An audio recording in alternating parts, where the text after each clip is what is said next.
Holy turtle turd Batman. Now, growing up during the 1990s, I fell in love with numerous shows, including these two, the 1980s Turtles cartoon and reruns of the 1960s Batman show.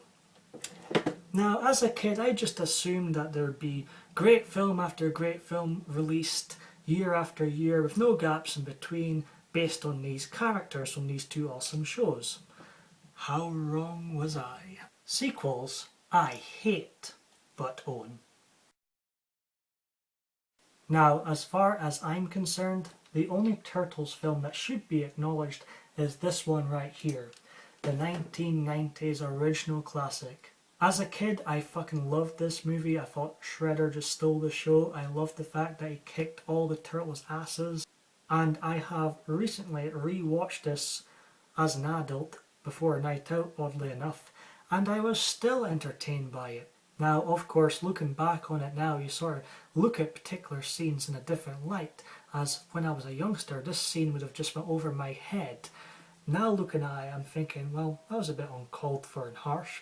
The scene I'm talking about is when Splinter, the big rat, is chained to the wall, and along comes Shredder and he just totally bitch slaps him with all his blades and whatnot he's got. And you're just thinking, fuck, if PETA watched that, they would have had a stroke.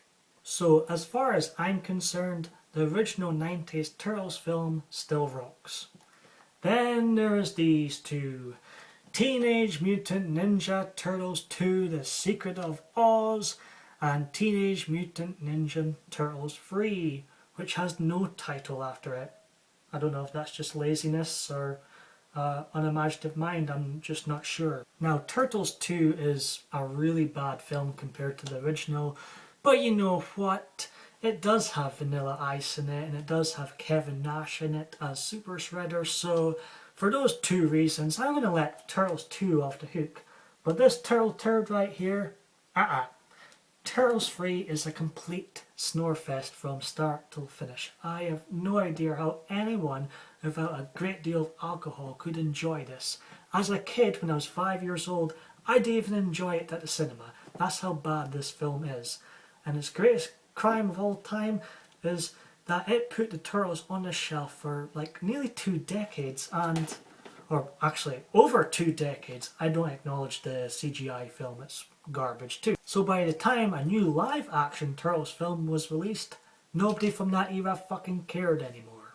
Let's talk about Batsy now, shall we? Now in 1997, Batman and Robin was released, the film that killed the original Batman series. And Batman never returned to the big screen until 8 fucking years later. I remember it because it just felt like forever until he came back to the big screen. And it's all down to this fucking film. Now right off the bat, you know you're in for some serious deep shit when one of the first things Batman says in the film is, "This is why Superman works better alone." And you're thinking, did I just hear that? Did I just hear Superman referenced in a Batman film? Putting them two together, what a horrible idea that would be, right? Roll on 2016, eh? Roll on fucking death. So right away, you know you're in for one hell of a shit ride.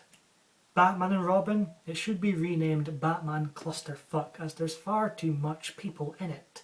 There's Batman, there's Robin, there's Mr. Freeze, there's Poison Ivy, there's Bane even. There's Bat-Bitch Batgirl, who was clearly just inserted into the film to sell more toys. So yeah, try out Burton's 2 Batman films, try out Nolan's Batman trilogy, but when it comes to Batman and Robin, just avoid at all costs, as it will freeze your brain numb.